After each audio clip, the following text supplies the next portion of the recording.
échouant sur les plages, flottant à la surface ou tapissant les fonds marins.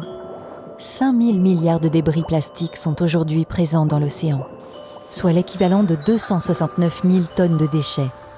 C'est au cœur des gyres, ces tourbillons d'eau formés par les courants marins, qu'une grande partie d'entre eux s'accumulent. Le plus grand, appelé le 7e continent, se situe entre le Japon et les États-Unis et pourrait mesurer jusqu'à 3,43 millions de kilomètres carrés, soit 6 fois la France. Tous ces déchets, à 100% d'origine humaine, et dont 80% viennent de l'intérieur des terres, mettent en danger la vie aquatique.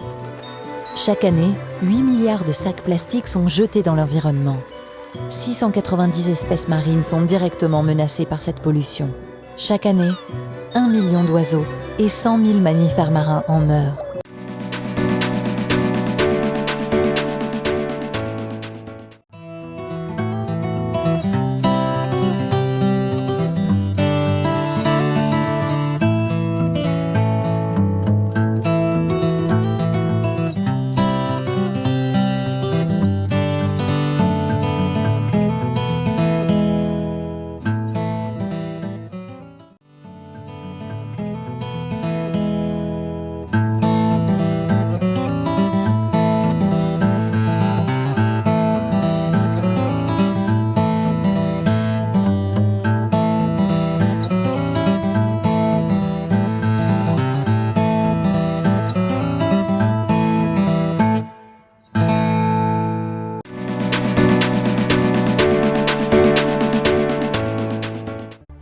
La comédie musicale.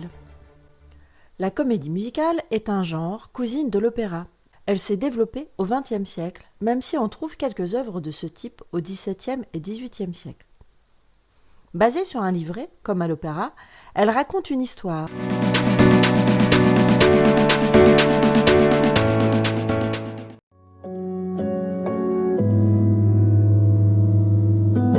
Décédé la veille à Paris, à 88 ans, le 25 novembre 1929, Clémenceau est inhumé à Mouchamp, en Vendée, près de la tombe de son père. Il avait exigé ni cortège ni cérémonie d'aucune sorte, mais des amis et des villageois viendront lui rendre un dernier hommage.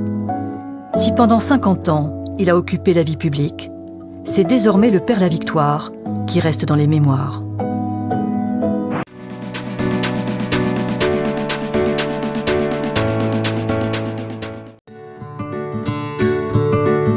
L'éthique, c'est quoi? C'est la morale?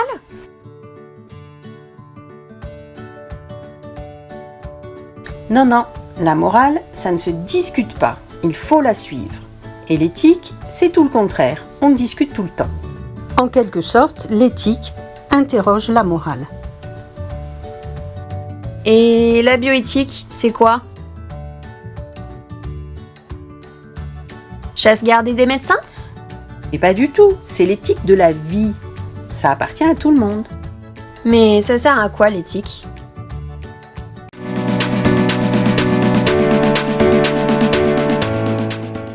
Là qui pose problème. Le souci, c'est qu'il existe aussi des gens ou des organismes qui diffusent de fausses informations dans un but de manipulation, souvent politique. Par exemple, le 14 février 2018, une fusillade a eu lieu dans un lycée de Floride aux États-Unis. Un ancien élève ouvre le feu et tue 17 personnes. Et parmi les rescapés de cette tuerie de masse se trouve Emma Gonzalez, qui va assez vite devenir une icône de la lutte anti-armes à feu. Elle s'attaque notamment à la NRA, une association pro-armes. Et oui, alors la NRA diffuse une courte vidéo dans laquelle on voit Emma Gonzalez déchirer la constitution des États-Unis. Et vu le patriotisme des Américains, forcément, ça passe très très mal. Sauf que cette vidéo est fausse. C'est un photomontage plutôt très bien fait, il faut l'avouer. Mais en réalité, la vidéo originelle est celle-ci, diffusée lors d'un énorme rassemblement à Washington. C'était le 24 mars.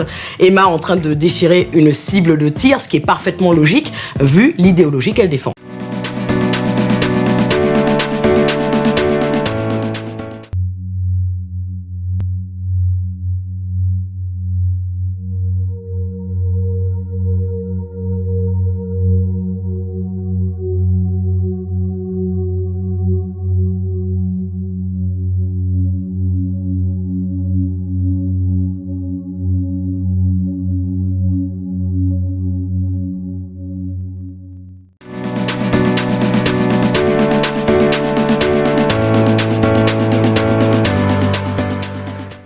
salope comme dans. Mais bien sûr que je te fais le virement, salope. Il y a fort longtemps, au XVIIe siècle pour être précis, le mot salope était la contraction de sale, ou cracra si vous préférez, et de huppe. Pourquoi me direz-vous? Eh bien parce que la huppe, qui est un mignon petit piaf, avait la réputation de puer sévère, comme ce bon vieux Pumba, exactement. Et sinon à l'époque, salope se prononçait saloupe. Je sais pas vous, mais moi je trouve ça beaucoup trop chou. Numéro 2, enfoiré comme dans Hey, comment ça va l'enfoiré? Nous avons là affaire à un dérivé de foire, qui en ancien français ne voulait pas dire sympa petite fête avec des bars papa, des montagnes russes et plein de vomi, mais diarrhée. Sympatoche, n'est-ce pas? Donc en gros, un enfoiré, c'est une bonne grosse chiasse, bien coulante, voilà.